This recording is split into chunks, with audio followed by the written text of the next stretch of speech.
हरे कृष्णा।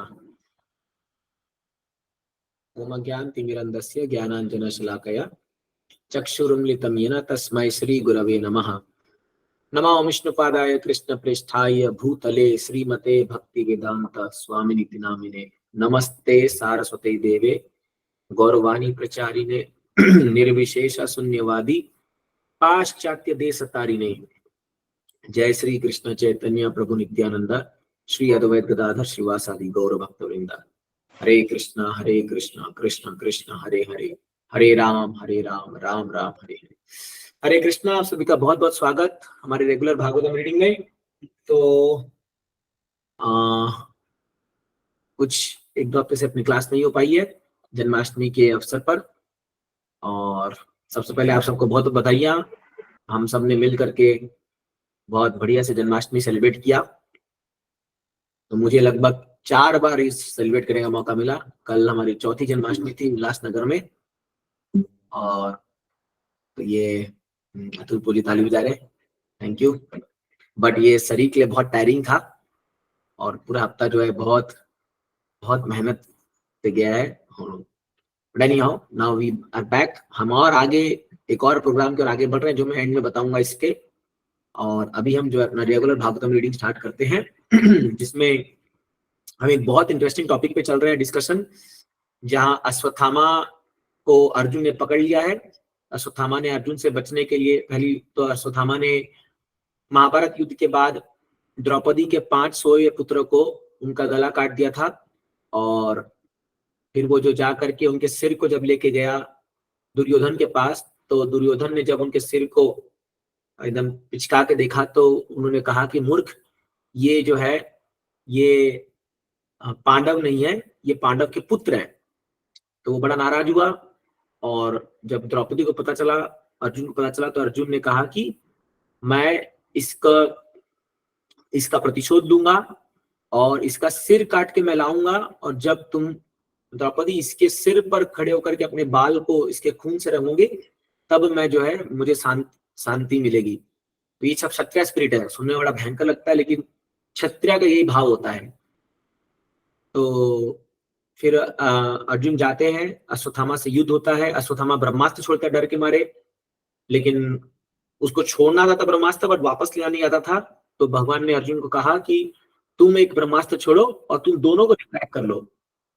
तो इसीलिए फिर अर्जुन जो है दोनों रिट्रैक्ट करके अश्वत्थामा को पकड़ करके जो है वापस लेके आते हैं। और अभी हम स्टार्ट कर रहे हैं टेक्स्ट नंबर 37 से, जहां पर अश्वत्थामा को अर्जुन पकड़ के लेके आ रहे हैं और कृष्ण उनको कुछ उपदेश देते हैं अभी। ठीक है, तो टेक्स्ट नंबर 37 से हम पढ़ेंगे, और 36 जो था उसमें, हाँ यस, एक मिनट, हाँ मैं इसका थोड़ा कॉन्टेक्स्ट बता देता हूँ। 35 से जो है, 35 में कृष्ण बोलते हैं कि हे अर्जुन, तुम जो हो इस व्यक्ति को दया बिल्कुल मत दिखाना, क्योंकि ये ब्रह्म बंधु है और इसने एक मासूम बच्चों को सोते हुए उनकी हत्या की है, तो इसको तुम दया मत दिखाना। 36 में वो बताते हैं कि जो लोग भी धर्म के नियमों को जानते हैं, वो कभी भी ऐसे व्यक्ति को नहीं मारते जो असावधान हो, या जो नशे में हो, या जो सोया हुआ हो, या जो पागल हो। तो ऐसा, क्योंकि इस व्यक्ति ने सोए हुए बच्चों को मारा है, इसीलिए ये अधर्मी है। तो इसका वध करना कोई भी अनुचित कार्य नहीं होगा, तुम इसका वध करो। अब 37 में भगवान बता रहे हैं, स्वप्राणान यह पर प्राणे प्रपुष्णाति अग्निना खल तद्वदस्तस्य ही श्रेयो यद दोषाद्याति अधः पुमान्। पढ़िए। हरे कृष्ण प्रभु जी, दंडवत प्रणाम। हाँ पढ़िए माताजी। इसी क्रूर तथा दुष्ट व्यक्ति जो दूसरों के प्राणों की बलि पर पलता है, उसका वध किया जाना उसके लिए ही हितकारक है, अन्यथा अपने ही कर्मों से उसकी अधोगति होती है। तात्पर्य, जो व्यक्ति क्रूरता तथा निर्लज्जता पूर्वक दूसरों के जीवन की बलि पर पलता है, उसके लिए प्राण का बदला प्राण ही उपयुक्त दंड है। राजनीतिक नैतिकता का तत्काज है कि पूर्व व्यक्ति को नरक जाने से बचाने हेतु उसके प्राणदंड दिया जाए। यदि सरकार किसी हत्यारे को प्राणदंड देती है तो अपराधी के लिए यह अच्छा होता है, क्योंकि उसे अगले जन्म में हत्या करने का फल भोगना नहीं पड़ेगा। ऐसा प्राणदंड उस हत्यारे के लिए न्यूनतम संभव दंड है, और स्मृति शास्त्रों में कहा गया है कि जिन्हें राजा द्वारा प्राण के बदले प्राण के आधार पर दंडित किया जाता है, वह अपने समस्त पापों से मुक्त हो जाते हैं, यहाँ तक कि वह स्वर्ग लोक जाने के पात्र भी बन सकते हैं। नागरिक संहिता तथा धार्मिक सिद्धांतों के महान रचनाकार मनु के अनुसार पशु के मारने वाले तक को हत्यारा समझना चाहिए, क्योंकि सभ्य मनुष्य कभी भी पशु मांस नहीं खाते। सभ्य मनुष्य का मुख्य कर्तव्य तो भगवत धाम वापस जाने हेतु अपने आप को भोग्य योग्य बनाना है। उनका कहना है कि पशुओं के वध के पीछे पापी गिरोह का नियमित षड्यंत्र रहता है, अतः वे उसी प्रकार दंडनीय है जिस प्रकार की षड्यंत्रकारी गिरोह जो सामूहिक रूप से किसी मनुष्य की हत्या करते हैं, जो पशुवध की आज्ञा देता है, जो पशु वध करता है, जो काटे गए पशुओं को बेचता है, जो पशु मांस पकाता है, जो ऐसे अभ्यक्ष का वितरण करता है, और वह भी जो ऐसे पकाए अभ्यक्ष को खाते हैं, वह भी हत्यारे हैं, और वे सभी प्रकार के नियमों द्वारा दंडनीय है। चाहे कोई प्रकृति के नियमों द्वारा दंडनीय है। प्रकृति के नियमों द्वारा दंडनीय है, चाहे कोई कितनी ही वैज्ञानिक प्रगति क्यों ना कर ले, वह जीव को उत्पन्न नहीं कर सकता। अतः मनमानी करके किसी जीव का वध करने का किसी को भी अधिकार नहीं है। पशु भक्षकों के लिए शास्त्रों में सीमित पशु बलि की ही अनुमति है, और ऐसी अनुमति भी पशुवध केंद्रों के खोलने पर प्रतिबंध लगाने हेतु है, ना कि पशुवध को प्रोत्साहित करने के हेतु। शास्त्रों में जिस विधि के अंतर्गत पशु यज्ञ की अनुमति दी गई है, वह बलि किए जाने वाले पशुओं तथा पशु भक्षकों दोनों ही के हित में है। यह पशु के हित में इस प्रकार है कि बलि चढ़ाने वाला पशु वेदी में बलि होते ही मनुष्य योनि प्राप्त कर लेता है, और पशु भक्षक भी स्थूल पापों से बच जाता है। सुनियोजित रूप से चलाए जा रहे पशुवध केंद्र ऐसे विभत्स स्थल है जो समाज, राष्ट्र तथा सामान्य जनता के लिए सभी प्रकार के भौतिक अनिष्टों को पनपने के स्थान है। इनके द्वारा दिए जाने वाले मांस का भक्षण करना वही है स्थूल पाप है। यह भौतिक जगत पूर्व से ही चिंताओं से भरा हुआ स्थान है, और उसमें पशुओं के वध को प्रोत्साहित करने से संपूर्ण वातावरण युद्ध, महामारी, अकाल तथा अन्य कहीं अवांछित विपत्तियों से अधिक दूषित होता जाता है। हरे कृष्ण। थैंक यू माता जी। तो लंबा परपोट है, और प्रभुपाद जी तात्पर्य में बहुत सारी बातें बता रहे हैं। यहाँ भगवान अर्जुन से कह रहे हैं कि ऐसा क्रूर और दुष्ट व्यक्ति जो दूसरों के प्राणों की बलि पर अपना जीवन पालता है, उसका वध किया जाना चाहिए, और ये उसके लिए हितकर है, अन्यथा उसकी अधोगति हो जाएगी। तो जब हम लोग ये हत्या की बात करते हैं तो इसमें दो मत आते हैं।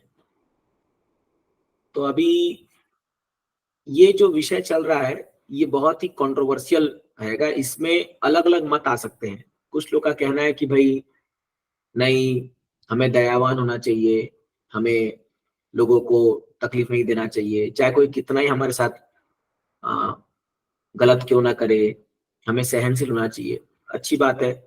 और कुछ लोग का मत है कि नहीं, हमें सहना नहीं चाहिए, हमें उसका प्रतिशोध लेना चाहिए। तो इसीलिए शास्त्र में अलग अलग जगह पे आप अलग अलग एपिसोड के द्वारा इसके बारे में बताया गया है, और ये डिपेंड करता है एक व्यक्ति के गुणों के आधार पर, जो हम आगे डिस्कस करेंगे। आगे ये बहुत ही इंटरेस्टिंग एपिसोड है ये वाला, जो अश्वत्थामा वाला, कि उसको मार दिया जाए या छोड़ दिया जाए।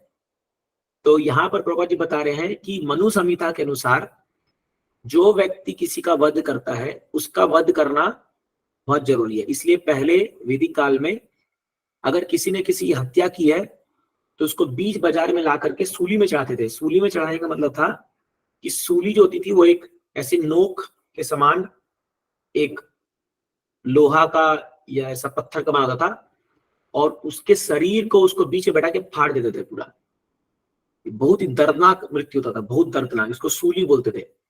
आजकल ये जो हैंग करते हैं, जो फांसी पे चढ़ाते हैं, ये तो फिर भी बहुत मतलब कुछ सेकंड के लिए खाली उसको थोड़ा सा पेन होता है, फिर तो उसकी प्राण चल जाती है। तो बहुत ही ये तो मतलब उतना दर्दनीय नहीं है। बट पहले जब राजा लोग पनिशमेंट देते थे तो बड़ा दर्दनीय होता था वो। उसका कारण था कि जब समाज में ऐसे व्यक्ति का दंड देखते हैं तो जो आम जनता, उसके मन में डर आता था कि भाई अगर मैं ऐसा काम किया तो ऐसा पब्लिकली मारते थे कि ऐसा मेरे साथ भी होगा। तो डर के मारे जो है, आप समझ लो 80-90% जो लोग थे वो ऐसी डर के पीछे जाते थे, भाई भूल से मत करो। पर आजकल क्या है, ये जो अपना सिस्टम आया है, ये क्या पुलिस पकड़ेगी, FIR होगा, ये होगा वो होगा, इतने प्रोसेस हो जाते हैं, जो कि सही है, ठीक है। नहीं तो कोई बोला अरे कोई किसी को कैसे भी, क्योंकि अभी इसको कैसे जस्टिफाई करे पता नहीं। बट इसमें क्या है, कोई कुछ भी कर लेता है और वो सोचता है कि मैं घूस दे करके करके बच जाऊंगा, और इसलिए अपराध जो है बढ़ता ही जा रहा है। अपराध जो है वो बढ़ता ही जा रहा है, क्योंकि कोई पावरफुल व्यक्ति नहीं है जो तुरंत दंड देने का उसको साहस करे। तो कैपिटल पनिशमेंट जो था उसका पर्पस यही था कि बाकी जनताओं में ये भय लाना। तो प्रभुपाद जी बता रहे हैं यहाँ पर, और मनु संहिता कहता है ये सही है, राजा को अधिकार है दंड देना ऐसा। और जब वो दंड देगा तो क्या होगा, उस व्यक्ति का अगला जीवन जो है वो सुधर जाएगा। तो अगर मान लो किसी ने किसी की हत्या की और इस जन्म में उसको भी हत्या के मतलब मारा गया ऐसा दंड देकर के, तो उसका पाप नलीफाई हो जाता है। नहीं तो अगले जन्म में उसके बदले में उसको बड़ा ही भयंकर पीड़ा सहना पड़ेगा, बहुत पीड़ा सहना पड़ेगा। जैसे एक बार मैं एक मैं हॉस्पिटल में था, तो एक पेशेंट को बहुत सारे इंजेक्शन लगाए जा रहे थे। जैसे आप देखते हो कई बार किसी को जब रेबीज हो जाती है तो उसको नेवल में जो है 32 इंजेक्शन लगते हैं, 24-32, बड़ा दर्द होता है वो एक इंजेक्शन। तो मैं ऐसे ही में बोला कि आपको बहुत पेन हो रहा होगा। तो उन्होंने कहा कि जरूर मैंने पिछले जन्म में किन्हीं को तो ऐसे इंजेक्शन या कोई सुई से घोपा होगा, कोई सुई से कष्ट दिया होगा, तो मेरे को ये झेलना पड़ रहा है और ये मेरा कर्मों का फल है। वो तुरंत रिलेट कर पाए। तो ऐसे सब पनिशमेंट आते हैं। ये जो हम दुनिया में जितना भी जो हम लोग देख रहे हैं, कि जो लोगों को तकलीफें आ रही है, ये कारण है उनके पाप कर्मों का 100%। इसमें कोई वो नहीं है, क्योंकि ये लॉ है, दुनिया नेचर का लॉ है ये। तो प्रभुपाद जी कहते हैं कि जो लोग पशु हत्या करते हैं उनको भी पाप लगेगा। मतलब ग्रेडेशंस है, जो मनुष्य की हत्या की तो उतना उस लेवल का पाप, फिर पशु, तो पशुओं में भी कुछ लोग हैं जिनको ये जो तमोगुण में बहुत स्थित है, उनके लिए पशु को खाने का आज्ञा दिया गया शास्त्र में, लेकिन बहुत रेस्ट्रिक्शन के साथ। जैसे शास्त्र में बताया गया है कि आपको अमावस्या की रात को जो है, जो पशु को आपको खाना है, मतलब आपको भक्षण करना है, उसको बलि दे करके, और वो भी जैसे काली देवी या भैरवनाथ, ऐसे जो भी जिनको बलि चढ़ता है, ऐसे लोगों को बलि दे करके उनको 7 भाग में बांट करके एक भाग को खाना है। जब कोई व्यक्ति ये पद्धति करता है तो उससे क्या होता है कि जो पशु जिसकी बलि दी जा रही है, वो पशु को अगला जीवन मनुष्य का मिलता है। क्योंकि मनुष्य उस समय उसके कान में कहता है मांसह, ये जो मांस शब्द आया है, मांस जो हम लोग बोलते हैं ना, मांस मांस, ये मांसा से अपशब्द आया है। मांसा मतलब है कि हे पशु, आज मेरे जीवा के अनकंट्रोलेबल होने के कारण, या मेरे जीवा को मैं कंट्रोल नहीं करने के कारण मैं तुम्हें बलि दे करके खा रहा हूं। कल तुम मुझे बलि दे सकते हो, कल तुम जो है मनुष्य बनोगे और मैं पशु बनूंगा, और मैं अधिकार देता हूं तुमको कि तुम मुझे काट के खाओगे। ये ऐसा वो बोलता है उसको कान में, ऐसा मंत्र के द्वारा। तो जो भी बुद्धिमान व्यक्ति होगा वो अगर इसको समझ जाएगा तो वो अपने आप ही रुक जाएगा। तो ये पद्धति है शास्त्र में बनाएगा, लेकिन ये पद्धति को लोग मानते नहीं है। लोग अभी कौन मानता है, वो बस गए बाजार में खरीद के लिया स्लॉटर हाउस। प्रभा जिससे बोलते स्लॉटर हाउस जो है ये बहुत घिनौना काम है कि तुरंत दुकान गए खरीद के ले आए, और आजकल तो पब्लिकली जो है लोग काट के बेचते हैं और करते हैं। तो उसमें 7 प्रकार के लोगों को पाप चढ़ता है, बता रहे, जो काट के बेचता है, जो आज्ञा देता है खाने की, जो लाता है, जो पकाता है, जो खाता है, सब लोग पाप के कारण बन जाते हैं, सब लोग। तो ये बड़ा, अभी आप लोग के किसी के घरों में ये होता होगा तो ठीक है, अभी उसको ज्यादा गंभीरता मत सोचिए, लेकिन ऐसा शास्त्र में बताया गया। ये मैं शास्त्रीय बात बता रहा हूँ कि मेरा मत नहीं है, प्रभुपाद जी यहाँ पर कह रहे हैं। तो इसीलिए क्या है कि अब ये बात लोगों को पता नहीं है, और इसी के कारण इतना जो फेमाइन, फ्लड, अर्थक्वेक, ये जो वॉर हो रहा है ना, एक कंट्री के दूसरे कंट्री के बीच में, एक कम्युनिटी के दूसरे कम्युनिटी के बीच में, एक परिवार में एक भाई और दूसरे भाई के बीच में, इसका कारण यही है, ये जो मांस जो खा रहे, जो पशु हत्या कर रहे। एक चीज याद रखिए, प्रकृति हमारे किसी के भी खानदानी जायदाद नहीं है, या प्रकृति हमारे कहने पर नहीं चलती है। प्रकृति का एक नियम बना हुआ है, उसको कोई भी नहीं तोड़ सकता, किसी को भी इजाजत नहीं है वो चीज करने के लिए। जो नियम तोड़ेगा उसको भुगतना ही पड़ेगा। हम चाहे कितना ही हल्ला कर ले, कितना ही चिल्ला ले, कितना ही भगवान को मानो मत मानो, जो करना है कर लीजिए, प्रकृति अपना कोर्स तो करेगी 100%। वो होलसेल किलिंग करती है, फिर होलसेल। अभी जैसे वो देखिए, वो वायनाड में, केरला में हुआ ना, वहां पर गो हत्या हो रही थी और पूरा गांव ही खत्म हो गया। ऐसा बाढ़ आया, गांव ही खत्म हो गया। अभी लोग जो है वो लोग बताते हैं, मैं ऐसा कुछ लोग से बात कर रहा था कि वहां पर ना वो गायों को एकदम रोड में काट के उसका फोटो वीडियो बना के डाल रहे थे वो लोग, कि दिखाने के लिए कि क्या होगा, देखेंगे क्या होगा क्या होगा। प्रकृति ने दिखाया क्या होगा, और अभी लोग बोल रहे हैं oh please have petition for Wayanad और डोनेट फॉर वायनाड। बहुत अच्छी बात है, ठीक है, आपको उनके प्रति हम तो बहुत अच्छी बात है, ये हम कर रहे हैं, जो लोग भी कर रहे हैं अच्छी बात है। But then we have to see why it happened there. तो जब वो लोग उस समय गाय का उधर काट रहे थे, उसको मांस खा रहे थे, तब कोई बोलने नहीं आया उनको, भाई ऐसा माँ काम मत करो, या जो बोले उनका मुंह चुप करा दिया जाता है कि पाप कर मत करो। अब जब ये हो गया, तब आप सब लोग बोल रहे अरे प्रकृति कितना निर्दयी है, अरे भगवान को दया नहीं आई, ऐसा ये हो गया। प्रकृति निर्दयी नहीं है, जो प्रकृति से छेड़छाड़ करेगा तो प्रकृति बराबर उसका हिसाब किताब ले लेगी, बराबर। तो ये भगवान का बनाया हुआ ये नियम है।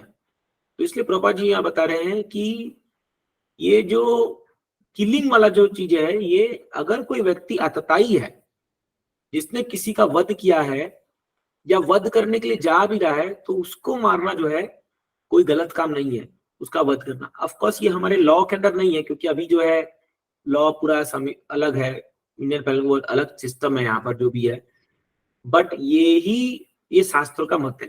तो यहाँ पर ये अर्जुन को जो है भगवान बता रहे हैं कि इस व्यक्ति ने जो है तुम्हारे बच्चों को सोए हुए अवस्था में मारा है, तो इसको मारने में कोई पाप नहीं चढ़ेगा तुम्हें।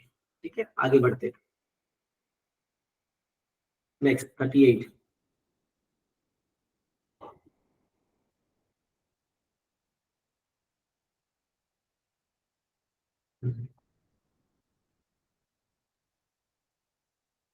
नीचे कीजिए, हाँ। प्रतिश्रुतं च भवता पांचाल्ये सिन्वतो मम आहारिष्ये शिरस्तस्य यस्ते मानीनि पुत्रः। पढ़िए। हरे कृष्ण प्रभु। पढ़िए माता जी। हाँ। इसके अतिरिक्त मैंने स्वयं तुम्हें द्रौपदी से ये प्रतिज्ञा करते सुना है कि तुम उसके पुत्रों के वधकर्ता का सिर लाकर उपस्थित करोगी। हाँ, तो ये बात भगवान अर्जुन कह रहे हैं, अर्जुन तुमने ही प्रतिज्ञा ली थी कि तुम जो है द्रौपदी के सामने उनके पुत्र के वधकर्ता का सिर लाकर उनको दोगे।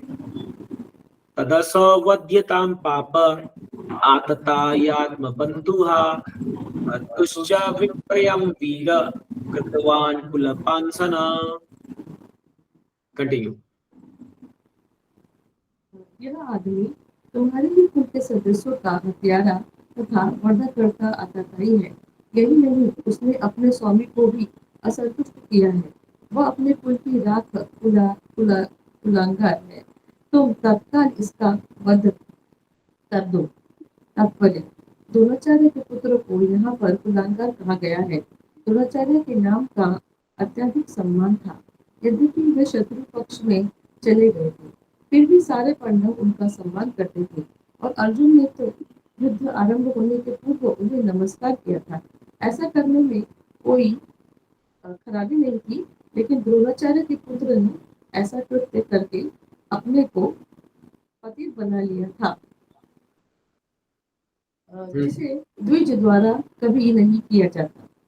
द्रोणाचार्य के पुत्र अश्वत्थामा ने द्रौपदी के 5 पुत्रों की सोते हुए में हत्या की थी, जिससे उसने अपने स्वामी दुर्योधन को भी अप्रसन्न कर दिया था, क्योंकि उसने कभी भी पांडवों के सोते हुए 5 पुत्रों की हत्या के जन्मनीय कृत्य की अनुमति नहीं दी थी।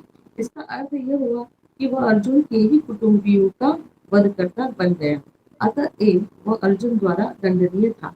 शास्त्रों का कथन है कि जो बिना चेतावनी के आक्रमण करता है, पीछे से वार करके मार डालता है, दूसरे के घर में आग लगाता है, किसी अन्य की पत्नी का अपहरण करता है, वह वध योग्य है। कृष्ण ने अर्जुन को ये तथ्य याद दिलाए, जिससे वह उन पर ध्यान दे और तदनुसार कार्यवाही करे। हाँ, तो वही बात है यहाँ पर अगेन बार बार ये बात आ रही है, आतताई, जो आतताई का वध करना जो है ये कोई पाप कर्म नहीं है ना। तो इसीलिए क्या है कि ये वध करना जो है अर्जुन को भगवान सिखा रहे हैं। और एक्चुअली ये जो हत्या करना या मारना, ये एक सामान्य जन साधारण व्यक्ति के लिए बड़ा ही घिनौना होगा, लेकिन जो क्षत्रिय स्पिरिट के लोग होते हैं उन लोग को ये फील आता है कि नहीं, ये ऐसा होना चाहिए। देखिए, समाज अलग अलग वर्णों में बटा हुआ है मानसिक रूप से, ब्राह्मण, क्षत्रिय, वैश्य, शूद्र। तो जब यहाँ पर ये बातें बताई जा रही है तो ये क्षत्रियों के लिए, क्योंकि भगवान अर्जुन को क्षत्रिय के रूप में मतलब ज्ञान दे रहे हैं कि अर्जुन क्षत्रिय है, तो क्षत्रियों को ये ट्रेनिंग देना बहुत जरूरी है। जब कभी हम लोग क्लास देते हैं तो जब हम ये सब बातें करते हैं तो लोगों को लगता है अरे साधु ऐसा कैसा बोल रहा है, ये ऐसा नहीं बोलना चाहिए, बस शांति की बात करो, एकदम सब शांत, तुम भी शांत, मैं भी शांत, सब अच्छा, गुडी गुडी बन के रहो। बट वो भूल जाते हैं कि भाई समाज में हर वर्ग के लोग हैं, केवल आपको जो अच्छा लगता है वही सही है, ये कहीं लिखा हुआ नहीं है। ठीक है, वो अगर आपको वो सेक्शन पसंद नहीं आ रहा, ये मार्केट में आप किसी को महाभारत पसंद नहीं है, ठीक है, मत पढ़िए, आप रामायण पढ़िए, कृष्ण बुक पढ़िए, कुछ जो आपको पसंद है, जो सेक्शन, शास्त्र तो हर चीज के बारे में बताएगा। इसलिए जब हम ये सब बताते हैं ये आतताई के बारे में, तो ये क्षत्रियों के लिए है। अभी जब मैंने संडे को क्लास दिया तो उस क्लास में 3-4 पुलिस वाले भक्त आके बैठे थे, और वो लोग जब नेक्स्ट दिन, मैं इस संडे को क्लास में हम लोग चर्चा कर रहे थे कि कैसे जो है हमें तैयारी रहना चाहिए, अगर कोई अटैक करे तो हमको बचने के लिए करना चाहिए सब चीजें। तो वो लोग जो है नेक्स्ट दिन आकर के मुझे मिले और वो उन्होंने कहा कि प्रभु जी, अब हमें समझ में आ रहा है कि हमारा रियल कर्तव्य क्या है, कि हमें धर्म की रक्षा करनी है। मतलब यस, तुम्हारे अंदर भगवान ने क्षत्रिय का स्पिरिट दिया है, तुम्हारा अच्छा खासा बॉडी है, अट्टे कट्टे हो, तुम ये हो, तुम्हें धर्म को बचाना है, जहां भी धर्म के प्रति अत्याचार होगा तुमको आना चाहिए सामने बचाने के लिए। तो वो लोग कहा अब हमें अपना रोल समझ में आ रहा है। बट कुछ और एक सेक्शन ऑफ पीपल है जो लोग को लगता है ये मार्केट की बात क्यों की जा रही है, हम तो आत्मा है, हम तो शरीर नहीं, हम तो आत्मा, हम तो शरीर नहीं। बट अब तुम्हारा शरीर रहेगा तब ना तुम इसको प्रैक्टिस कर पाओगे। तो इसीलिए हम कृष्णा कॉन्शियसनेस प्रैक्टिस कर पा रहे हैं, इसका श्रेय कहीं ना कहीं तो उन लोग को जाता है जो लोग बॉर्डर पे रह करके अपने जान को जोखिम में डाल करके हमारी रक्षा कर रहे हैं। ये तो घुसपैठिया लोग आकर के आज तो हमको यहाँ एक माला भी चिपकने नहीं देते, तो ब्राह्मण का जो कर्तव्य है वो है ज्ञान देना लोगों को, और उनको अलग अलग वर्णों के लोगों को उसके हिसाब से ट्रेनिंग देना, ये उसका काम है। और क्षत्रिय काम है ब्राह्मणों की रक्षा करना। नहीं तो सोचिए, विश्वामित्र मुनि क्यों भगवान राम को लेके जाते हैं बुला करके? विश्वामित्र मुनि खुद बड़े पावरफुल योगी थे, बट वो चाहते तो वो खुद अपने मंत्र से मार सकते थे ये सारे राक्षसों को, बट वो बोलते ये मेरा काम नहीं है, मेरा काम है यज्ञ करना। और लेकिन मैं वो जा करके राम को बुलाए हैं, और सोचिए राम को विद्या सिखाए पूरी। Can you imagine? वो राम जी को पूरी विद्या सिखाते हैं कि कैसे युद्ध करना है, क्या करना है, सब कुछ सारी उनको दिव्य शस्त्र प्रदान करते हैं भगवान को। वो तो एक साधु थे, क्यों उन्होंने काम किया? क्योंकि राम एक क्षत्रिय है, उनका कर्तव्य है ब्राह्मणों को बचाना। वो जब यज्ञ कर रहे तो डिस्टर्ब ना हो उनको यज्ञ में। तो तभी तो ये एक को एग्जिस्टेंस है जहां क्षत्रिय ब्राह्मण की रक्षा करेंगे, ब्राह्मण जो है वो अपना धर्म का कार्य करेंगे। तो दोनों जब ये काम करेंगे तो दोनों को ही जो है भगवत प्राप्ति होगी, क्योंकि भगवान की बनाई व्यवस्था को दोनों पालन कर रहे हैं, है ना। तो इसीलिए क्या है कि कई बार लोग समझ नहीं पाते। प्रभुपाद जी भी जब इस पे बहुत हार्ड बोलते थे तो लोग सोचते हैं कि अरे साधु को खाली अच्छा अच्छा बोलना चाहिए, बस सब अच्छा है, सब ठीक है, सब। अरे साधु का अगर समाज में कोई गलत हो रहा है तो साधुओं का जिम्मेदारी है कि वो एजुकेट करे, वो ट्रेन करे लोगों को कि ये गलत क्यों हो रहा है, ये उनकी जिम्मेदारी है। अगर इसलिए तो जो आप सोचिए आज इस्कॉन जो ये कार्य हम लोग कर रहे हैं, हम क्यों समाज के पीछे बैठे हुए हैं यहाँ पर, ये मुंबई जैसे शहर में मंदिर खोल करके? हम लोग को तो बढ़िया हिमालय में जाकर के मस्त शांति से बैठना चाहिए, भजन करना चाहिए, क्योंकि हमको तो कुछ मोह माया में पड़ना ही चाहिए। ये तो सच बात है। बट अगर आज हम यहाँ नहीं बैठेंगे, प्रभुपाद जी बोलते थे कि हमारे इस्कॉन मंदिर एकदम right at the centre of town होना चाहिए। क्यों? क्योंकि माया में ग्रसित लोग जो यहीं फंसे पड़े हैं, इनको तुमको निकालना है, इनको तुमको ज्ञान देना है। सर प्रहलाद महाराज कहते हैं अरे वो योगियों से बढ़कर है भक्त लोग, जो लोग अपने खुद के जीवन को रिस्क में डाल करके जो है वो ऐसे माया में फंसे लोगों के पीछे भाग के उनको बचाते हैं, उनको कृष्ण का ज्ञान देते हैं। बट वो योगी लोग तो क्या है, वो लोग तो अपना खाली सेल्फ इंटरेस्ट लेकर के जाके, वो भी महान है क्योंकि वो तपस्या कर रहे हैं, बट वो अपना सेल्फ इंटरेस्ट लेकर के, उनको दुनिया से कोई मतलब नहीं है, वो प्रचार नहीं करते, वो पड़े रहेंगे, वो खाली एक बार खाली साल में कुंभ मेला में उतर के आएंगे, सब लोगों का पूजा करेंगे, फिर वो चल जाएंगे वहां पर।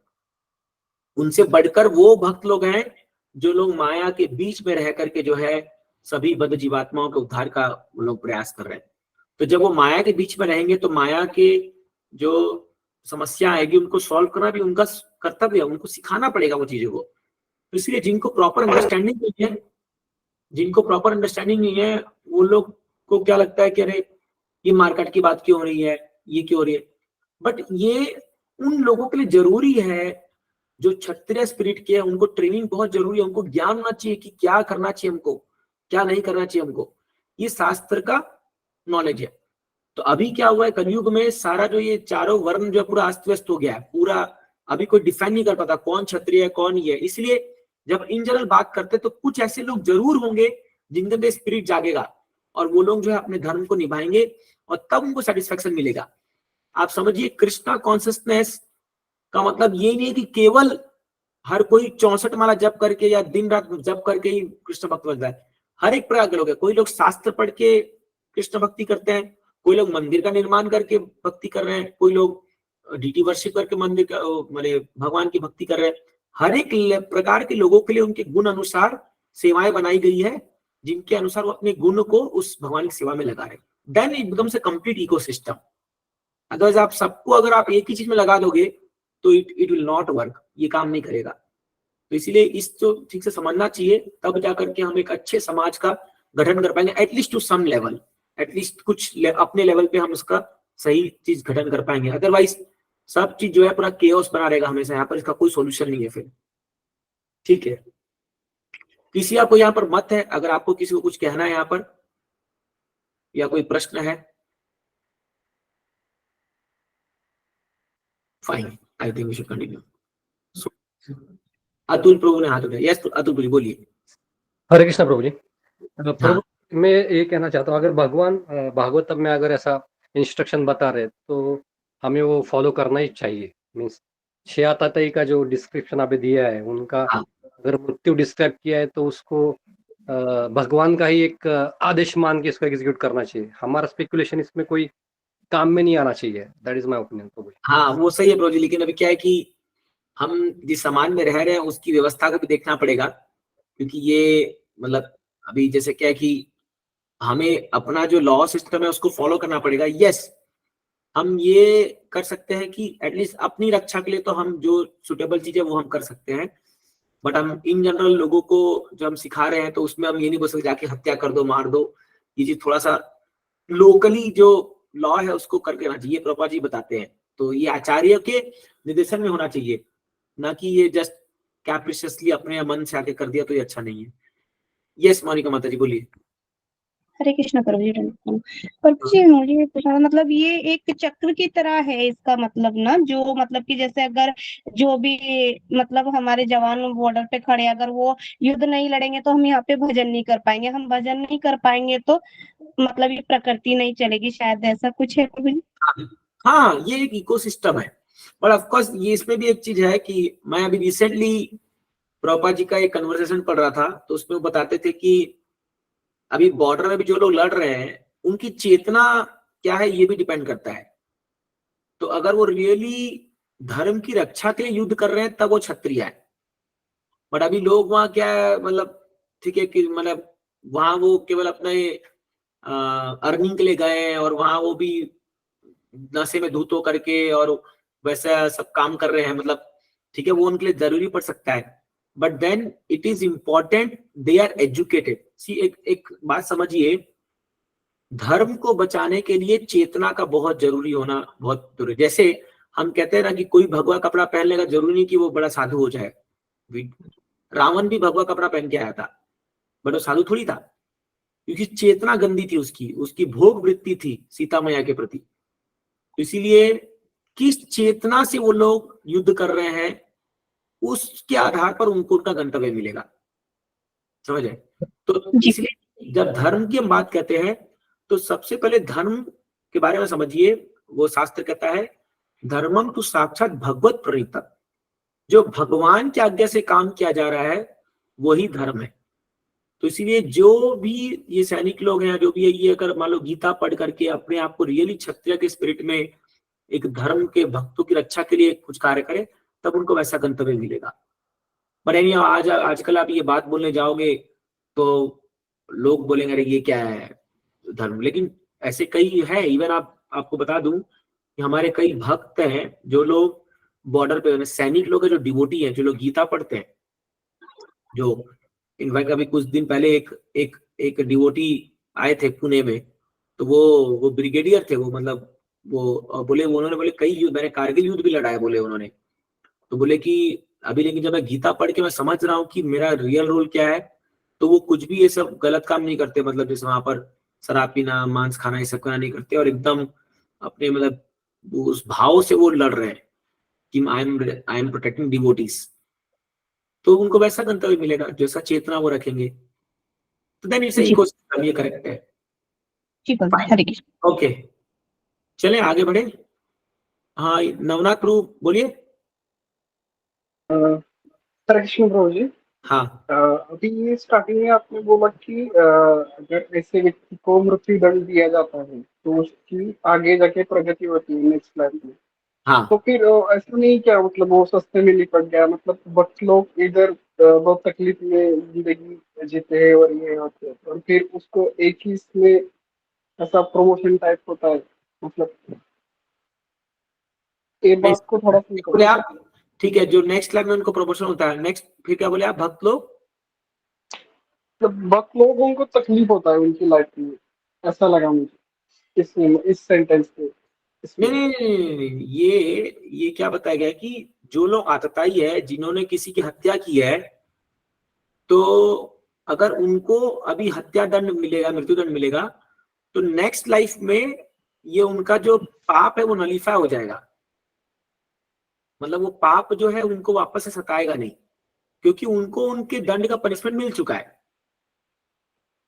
समझ रहे हो ना, ये बात मैंने बताई हाँ थी, आप समझे इस बात को, हाँ, ठीक है। है ना। तो अगर कोई कुछ काम किया, जैसे मान लीजिए अगर आपने चोरी करी, वैसे मान लो अभी आपने कुछ किया और आपने फाइन दे दिया, तो फिर सरकार आपके ऊपर लिटिगेशन हटा देगी, आपका केस बंद हो जाएगा। बट अगर अभी आपने हाँ। फाइन नहीं दिया तो केस चलता रहेगा आप पर। तो वैसे ही है कि अगर आपने कुछ पाप कर्म किया और उसका आपने पश्चाताप नहीं किया, प्रायश्चित नहीं किया है, तो वो आपको नेक्स्ट लाइफ पे तक लेके जाएगा, फिर आपको उसका जो है भुगतान भरना पड़ेगा विद इंटरेस्ट। ये फिलॉसफी है। ठीक है, नेक्स्ट पढ़ते हैं आगे।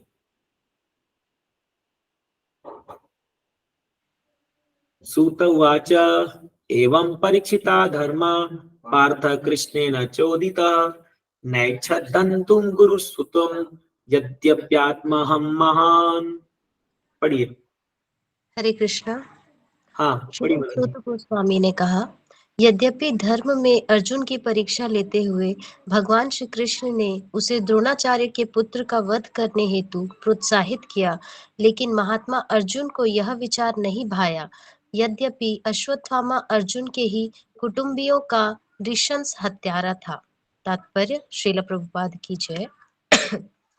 अर्जुन निसंदेह एक महात्मा था, जो यहाँ पर भी सिद्ध होता है। यहाँ पर भगवान श्री कृष्ण स्वयं उसे द्रोणापुत्र का वध करने हेतु प्रोत्साहित करते हैं, लेकिन अर्जुन सोचता है कि उसे अपने महान गुरु के पुत्र को प्राण दान देना चाहिए, क्योंकि भले ही वह उसके गुरु का अयोग्य पुत्र हो, उसने अपनी सनक से ऐसे जंघ्य कर्म किए हैं जो किसी के भी हित में नहीं थे, लेकिन आखिर है तो वह द्रोणाचार्य का ही पुत्र। भगवान श्री कृष्ण ने अर्जुन को बाहर से प्रोत्साहित किया, क्योंकि वे अर्जुन की कर्तव्य परायणता की परीक्षा लेना चाहते थे। ऐसा नहीं था कि अर्जुन में अपने कर्तव्य का पूरा बोध नहीं था, न ही भगवान श्री कृष्ण अर्जुन के कर्तव्य बोध से अनभिज्ञ थे, लेकिन भगवान श्री कृष्ण कर्तव्य बोध को बढ़ाने हेतु अपने अनेक शुद्ध भक्तों की परीक्षा लेते हैं। गोपियों की भी ऐसी ही परीक्षाएं ली गई, प्रहलाद महाराज की भी परीक्षा ली गई, लेकिन समस्त शुद्ध भक्त श्री भगवान द्वारा ली गई अपनी अपनी परीक्षाओं में खरे उतरे। हरे कृष्ण। यस, तो यहाँ पर एक ट्विस्ट आ जाता है। तो यहाँ पर अर्जुन जो है वो भगवान के कहने पर भी जो है वो अभी थोड़ा रिलेक्टेंट कर रहे कि मैं क्या करूं। तो यहाँ पर अभी जो है भगवान उनकी परीक्षा ले रहे हैं, इसलिए मैंने कहा ये टॉपिक बड़ा कंट्रोवर्शियल है। तो यहाँ पर अभी सब लोग ये कह रहे हैं कि मारना चाहिए, स्वयं भगवान भी कह रहे हैं तुमको मारना चाहिए उसको, this person deserves to be killed. But Arjun सोचे नहीं, क्योंकि वो दूसरा कनेक्शन देख रहे हैं। वो देख रहे हैं मेरे गुरु का पुत्र है और गुरु का पुत्र होने के कारण मुझे इसे प्राणदान देना चाहिए। वो दूसरा कनेक्शन से देख रहे हैं।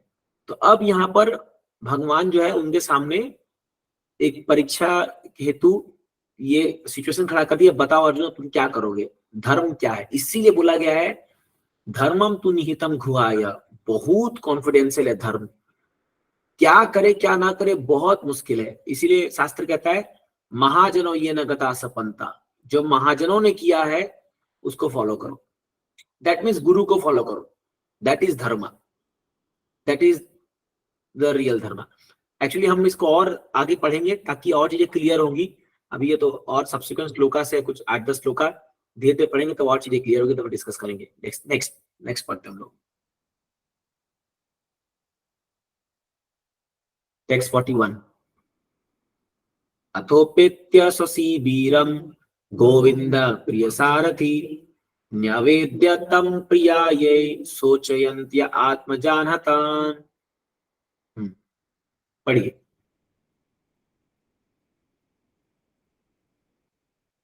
एनीबडी? हरे कृष्ण। हाँ ये पढ़िए आप, दक्ष पढ़िए। अपने प्रिय मित्र तथा सारथी श्री कृष्ण सहित अपने शिविर में पहुंचकर अर्जुन ने उस हत्यारे को अपनी प्रिय पत्नी को सौंप दिया, जो मारे गए अपने पुत्र के लिए विलाप कर रही थी। तात्पर्य, कृष्ण के साथ अर्जुन का दिव्य संबंध घनिष्ठ मित्रता के रूप में है।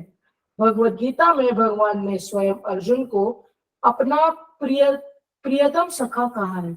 इस तरह प्रत्येक जीव किसी न किसी प्रिय संबंध द्वारा भगवान से जुड़ा है, चाहे वह दास का हो या मित्र का, या माता पिता का हो या माधुर्य प्रेम का।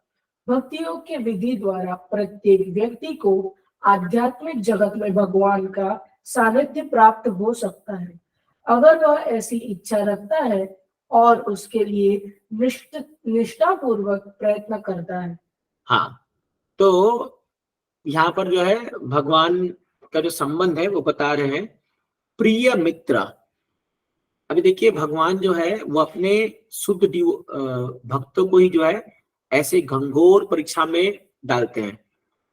अभी बहुत इंटरेस्टिंग इसमें टर्न आएगा आगे, जब आप बढ़ेंगे हम लोग तो देखेंगे अर्जुन क्या करेगा। दो पार्टी हो जाएगी, हाँ, एक बोलेगा मार मार, एक बोलेंगे नहीं माफ कर दो, इसको छोड़ दो। और अब उस समय अर्जुन क्या करते हैं, बड़ा इंटरेस्टिंग आपको देखने को मिलेगा आगे। लेट्स मूव, अगर देखते समय होगा तो आज ही उसको पढ़ लेंगे, नहीं तो फिर नेक्स्ट क्लास पढ़ेंगे। आगे बढ़ते हैं। 42 तथा हृतम पशुवत् पाशवत् मवामुखम कर्म जुगुप्सितेन निरीक्ष्य कृष्णाप्रीतं गुरो सुतम वाम स्वभाव कृपया नाम च। पढ़िए, कौन पढ़ जाएगा? श्री सूत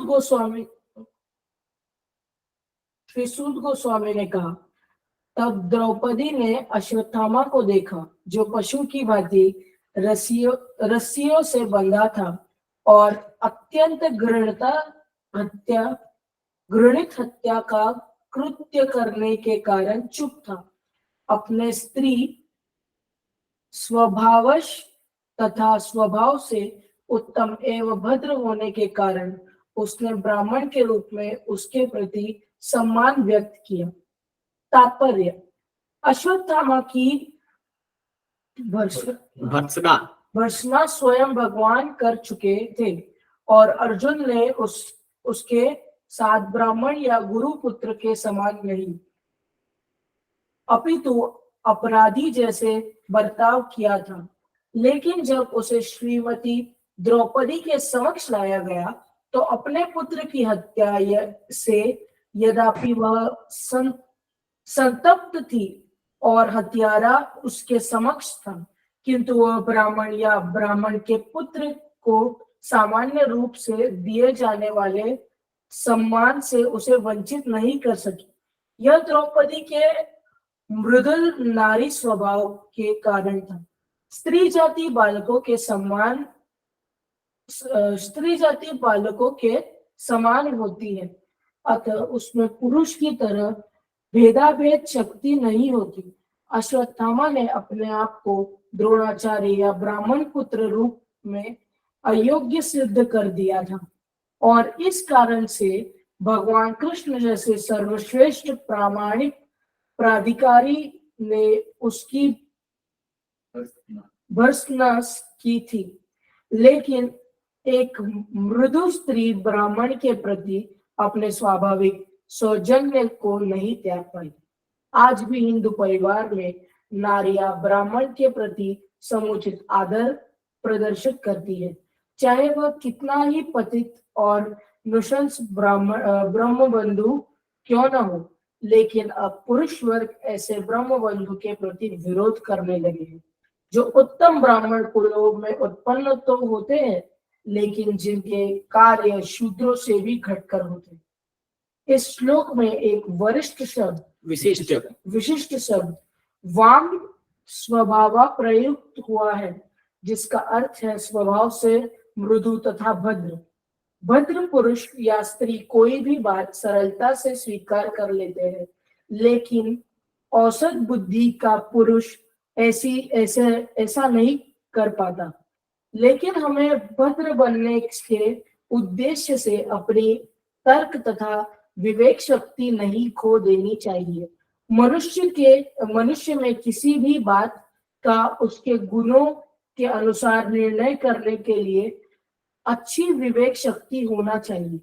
हमें मृदु स्त्री स्वभाव का अनुकरण नहीं करना चाहिए और इस तरह जो प्रामाणिक असली नहीं है उसे स्वीकार नहीं कर लेना चाहिए। भले ही उत्तम स्वभाव की स्त्री अश्वत्थामा का सम्मान करे, लेकिन इसका अर्थ यह नहीं होता कि वह सच्चे ब्राह्मण जैसा उत्तम है। यस, बहुत इंपॉर्टेंट श्लोक है ये और बहुत ही इंस्ट्रक्टिव है, बहुत कुछ जानने वाली बात है इसमें। और ऐसा भी हो सकता है कि कुछ लोग इससे सहमत हो ना हो। तो जो प्रभुपाद जी बता रहे हैं तात्पर्य में वाम में स्वभाव, तो ऑलमोस्ट अभी 8-10 मिनट इस पे चला जाएगा ये, तो लगा क्लास इसी लोग पे खत्म हो जाएगी। वाम में स्वभाव का मतलब है मृदु और सरल स्वभाव। स्त्रियों का खास करके ये स्वभाव होता है, वो किसी पर भी बहुत जल्दी विश्वास कर लेती है और अच्छा भी है। ये बात उनके लिए एडवांटेजेस भी है और डिसएडवांटेजेस भी है। एडवांटेजेस कैसा है, प्रभा जी कहते हैं कि स्त्रियों के लिए भक्त बनना बहुत आसान है, मतलब रिलेटिवली आसान है, क्योंकि उनका जो फेथ है, उनका जो विश्वास है, वो बहुत जल्दी से किसी पर भी पड़ जाता है। तो अगर खास करके साधु पुरुष कोई व्यक्ति होता है तो उनको बहुत जल्दी से विश्वास कर लेते हैं। और आज भी आप कोई भी एक एवरेज आप इंडियन कोई भी हिंदू के घरों में जाइए तो वो साधु का बहुत सम्मान करते हैं, जो कि बहुत अच्छी बात है। बट प्रभा जी ये भी बता रहे हैं एट द सेम टाइम कि आजकल जो है ये ब्राह्मण लोग इसका फायदा उठा रहे हैं। तो आप देखोगे अभी हमारे घर में भी हम देखते थे कि जब ये ब्राह्मण लोग आते थे और माताओं को बोलते थे, अरे माता जी ये प्रॉब्लम हो गया घर में, ये हो गया वो हो गया, फट ले उनको दान दे देंगे, कुछ तो कर देंगे। बट वो सो कॉल्ड ब्राह्मण जो है उसका जाकर के गुटखा खा रहा है, तंबाकू खा रहा है और क्या क्या कर रहा है पता नहीं, जो भी है। तो बट आजकल क्या है, अब लोग थोड़े से जागरूक हो रहे हैं, लोग थोड़े से जान रहे हैं। देखिए ब्राह्मण समाज का जो है पतन हुआ है क्योंकि वो अपने कर्मों से ब्राह्मण के गुणों को त्याग चुके हैं वो लोग।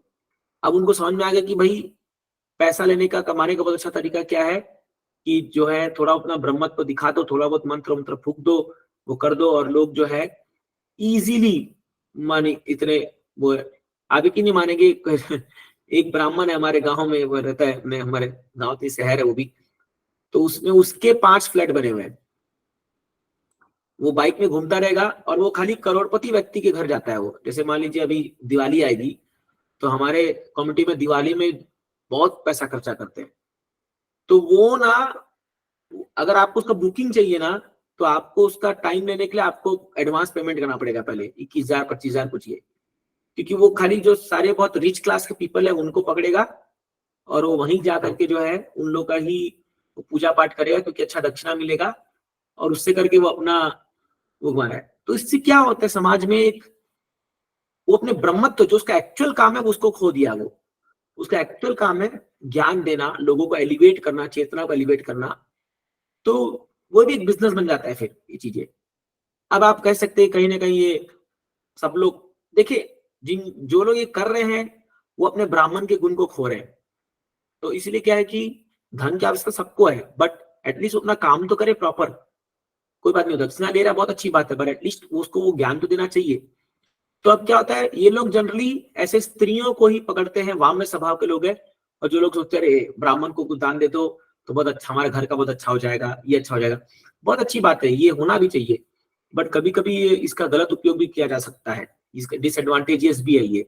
अब यहाँ पर द्रौपदी का यही भाव आ गया, वाम में स्वभाव के कारण वो इसको माफ कर दिए। क्यों? क्योंकि वो सोचती कि अरे ये तो ब्राह्मण का पुत्र है।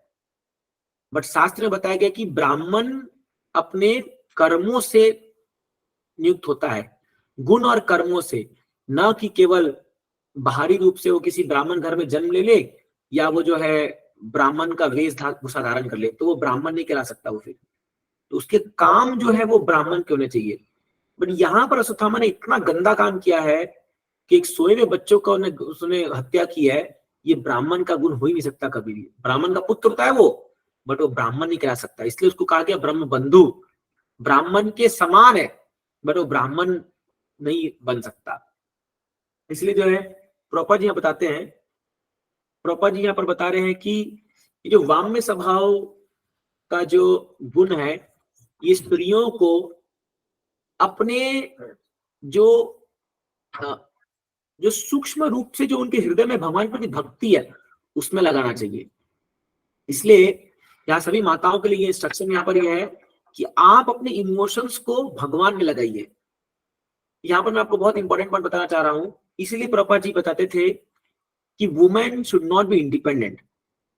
इसका कारण यही है यहाँ पर कोई भेदभाव की बात नहीं है। इसका कारण ये क्योंकि वुमेन वाम स्वभाव है, इसलिए जो है उनके साथ शोषण हो सकता है।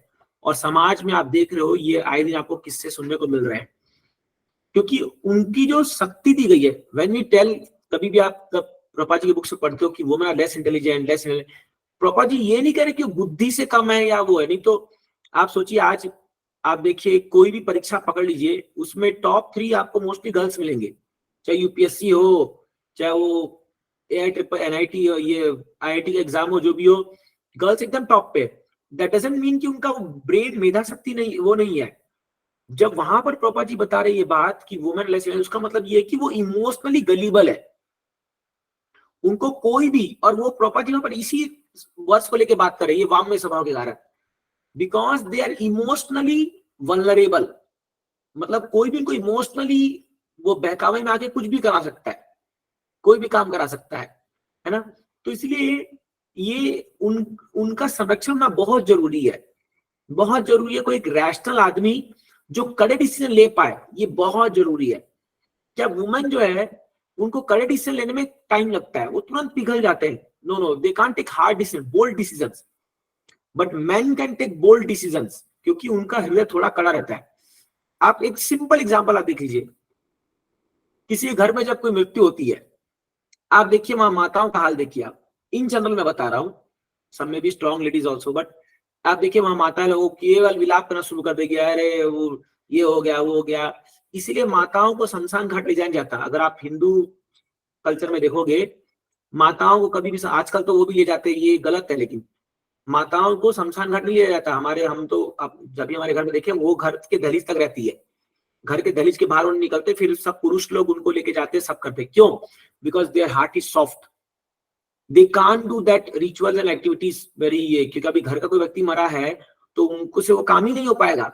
वो इतने इमोशनली वो वीक हो जाते हैं उस समय कि उनको संभालना पड़ता है। और पुरुष लोग जाकर के पूरा रिचुअल करते हैं, सब कुछ करते हैं, वो करते हैं because their heart is soft. तो ये बाय नेचर बनाया गया है, इसमें कोई वो नहीं है कि हम कम हो गए, वो ज्यादा हो गया, ये नहीं है। ये बाय नेचर बनाया गया है, और ये प्रकृति का अगर चीज को फॉलो करेंगे तो आप देखोगे दोनों जो है पति पत्नी एक अच्छे से समाज में कंट्रीब्यूट कर सकते हैं। ये जो वुमेन इक्वालिटी का जो ये चल रखा है, दौर जो चल रखा है, ये मतलब ये अच्छी, ठीक है, अभी आज के समाज में हम किसी को बोल नहीं सकते, वो रोक नहीं सकते, वो अच्छी बात है, बट स्टिल हमें लोगों के स्वभाव के कारण आर्टिफिशियली हम कुछ भी चीज करने का प्रयास करेंगे, उसका रिपरकशन बुरा आएगा, उसका रिपरकशन उल्टा आ सकता है। तो इसलिए अभी यहाँ पर द्रौपदी जो है वो वाम्य स्वभाव के कारण अश्वत्थामा को बोल रही छोड़ दो इसको, ये जो है ब्राह्मण का पुत्र है। अब वो रीजंस भी देगी क्यों छोड़ना चाहिए, और फिर आगे भगवान डिसीजन लेंगे, बट वो हम लोग अगले क्लास में पढ़ेंगे। ये समय हो चुका है, अभी हम लोग जो है थोड़ा डिस्कशंस के लिए ओपन करते हैं। किसी का कोई प्रश्न है या कुछ कमेंट है तो आप बोल सकते हैं। Will read more, next shlokas में और क्लियर होगा कि क्या सही है क्या गलत है, आगे आप देखोगे।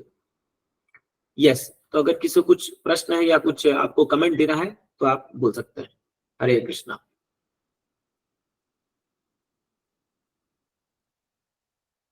Fine, I think everything is clear. ठीक है, तो अगर किसी का कोई प्रश्न कुछ नहीं है तो मैं कुछ अनाउंसमेंट कर जाता हूं कि आने वाले 16 तारीख को हमारे भाद्र पूर्णिमा के अवसर पर हम एक भागवत कथा कर रहे हैं टेंपल में, जो 16 से लेकर के 22 तारीख तक होगा। हर दिन अलग अलग टॉपिक पे ये कक्षाएं होगी। तो मैं चाहता हूं कि आप सब लोग इस पे भाग लें, और ये कथा हम लोग ही ऑर्गेनाइज कर रहे हैं, मतलब अपना ही टीम ऑर्गेनाइज कर रहा है, समर्पण ग्रुप ऑर्गेनाइज करेगा पूरा। तो और हम इस पे पैम्पलेट्स बना रहे हैं, और इस सैटरडे संडे आप जब भी मंदिर आएंगे हमसे पैम्पलेट लीजिए और अपने अपने सोसाइटी में बांटिए, क्योंकि हम चाहते हैं मैक्सिमम लोग इसका लाभ लें। और ये भागवत कथा जो है हिज ग्रेस सार्वभौम प्रभु, जो इस्कॉन में बहुत वरिष्ठ प्रचारक है और बहुत बड़े बड़े कोर्सेस वो सिखाते हैं, वृंदावन, मायापुर, ये सब में भक्ति वैभव, भक्ति सार्वभौम, ये सब सिखाते हैं वो। और बड़े ही कृपा से जो है उन्होंने 7 दिन के लिए एक्सेप्ट किया है हमारे यहाँ पर खारघर में आकर के कथा करने के लिए। ये हमारा परम सौभाग्य है। तो ये भागवत कथा का आपको मौका है, सुनोगे, बड़ा मस्त हंसा हंसा के बहुत सुंदर कथा बताते हैं भगवान की। बहुत आनंद आएगा। तो इसीलिए आप लोग अपने शेड्यूल को ऐसा बना के रखिए कि आपको कथा अटेंड कर पाओ 16 से लेकर के 22 तक। और 18 को भाद्र पूर्णिमा है, तो बताया गया शास्त्र में कि भाद्र पूर्णिमा के दिन यदि कोई भागवतम सेट को किसी को दान देता है तो उसको बहुत स्पिरिचुअल बेनिफिट मिलता है। इनफैक्ट भागवतम में लिखा गया है कि जो उसको सोने के सिंहासन में रख करके दान देगा वो भगवतधाम जाएगा। तो अब ठीक है, सोने के सिंहासन हो चाहे ना हो, लेकिन कोई भागवतम सेट अगर दान देता है तो वो भगवतधाम प्राप्त, उसको बहुत लाभ मिलता है। तो नहीं, भागवतम तो ऐसे ही बहुत महान ग्रंथ है। तो अगर आपके परिचय में कोई ऐसा व्यक्ति है जिसको भागवतम सेट आपको देना है या कोई खरीद सकता है, तो इस बार हम लोग इंस्टॉलमेंट भी सिस्टम ला रहे हैं, तो आप उनको इंस्पायर कर सकते हैं भागवतम लेने के लिए। ये अच्छा समय है, मैं बता रहा हूँ। और इस कथा के दौरान हम स्पीकर के द्वारा ही सबके सामने उनको सेट दिलवा सकते हैं, या एक और सिस्टम मंदिर लेके आ रहा है कि उनके घर में जाके हम इंस्टॉल भी कर सकते हैं कथा कीर्तन करके। तो अगर आप में से कोई ऐसा व्यक्ति है जिनके परिचित में आप चाहते हो तो ये आप कर सकते हो, ये आपकी इच्छा है। बट भागवतम सेट लो या ना लो, कथा जरूर सुनिए, क्योंकि सुनने से हम जरूर पवित्र हो जाएंगे। क्योंकि ये भागवत जो है, ये अद्भुत, ये ग्रंथ जो है श्रीमद् भागवतम, और हम सब भागवत पढ़ भी रहे हैं अभी, तो हम सब लोग को बहुत एक्टिवली से पार्ट लेना चाहिए और लोगों को लाना चाहिए, नए नए लोगों को लाना चाहिए इस कथा में, और जो है उनका जीवन को धन्य करना चाहिए। एक एक भागवत कथा जो है व्यक्ति का जीवन बदल सकती है। उस श्रवणम से ही जो है उनका जीवन सुधरेगा, बदलेगा। और यहाँ अभी हमारा जो है संडे प्रोग्राम भी इस बार काफी नए लोग आए थे और बहुत अच्छे से ग्रो कर रहा है। तो आप सबका बहुत बहुत धन्यवाद, खास करके हमारी DRS की जो टीम है जिन्होंने बहुत मेहनत किया है, सभी नए नए लोगों को कॉलिंग किया है, और बहुत सारे लोग यहाँ बहुत मेहनत कर रहे हैं। सभी भक्तों के प्रेरणा से ये कार्यक्रम, हमारा जो पनवेल का कार्यक्रम हुआ वो बहुत ही सुपर डुपर हिट हो गया, मतलब एकदम बहुत चर्चा में भी आ गया है और सब लोग उसकी तारीफ कर रहे हैं। तो हमारी जो पनवेल की टीम है, अतुल प्रभु, रघुनाथ प्रभु, चतुर्नादि प्रभु, बृहस्पति प्रभु, सब लोग और बहुत सारे लोगों ने मिलकर बहुत मेहनत किया, और उन सबका बहुत बहुत धन्यवाद है। They work very hard and they put a very good Janmashtami programme. तो ऐसे कई प्रोग्राम आगे आने वाले हैं हमारे इस समर्पण ग्रुप के द्वारा। तो आप सब बने रहिए अपने भक्ति में एकदम जोर से, और बहुत सारे अच्छे अच्छे कार्यक्रम आगे हम करेंगे मिलजुल करके, इस प्रकार भक्ति में आगे बढ़ने का प्रयास करेंगे। So thank you so much. और एक जानकारी, बस 2 महीना बचा है हमारे वृंदावन यात्रा को, तो इसीलिए अगले हफ्ते से हम लोग थोड़ा वृंदावन की चर्चा भी शुरू करेंगे। तो जस्ट अभी मुझे रिमाइंड आया, और अब सब तैयारी शुरू कर दीजिए, क्योंकि जस्ट आज कितना 4 तारीख हो गया है, हमको 8 नवंबर को निकलना है। तो एग्जैक्टली 2 महीना लगभग बचा हुआ है। तो सब तैयारी शुरू कर दीजिए, और जिनका भी आपका पेमेंट बचा है वो सब आप क्लियर कर लीजिए हृदय माधव प्रभु और संदीप प्रभु को मिल करके। और क्योंकि अब हम तैयारी में शुरू हो जाएंगे यात्रा की, वही बहुत बड़ा मैनेजमेंट है, तो इसीलिए तो यहाँ इस्कॉन में कभी भी आपके लिए कोई वो नहीं है, every time there is programme, function, कथा, तो इसलिए अच्छा है, जीवन ऐसा ही होना चाहिए। Thank you so much. Hare Krishna. Shrimad Bhagwat Mahapuran की जय, श्रील प्रभुपाद की जय, ताई गौर प्रेमानंदे, हरि हरि बोल।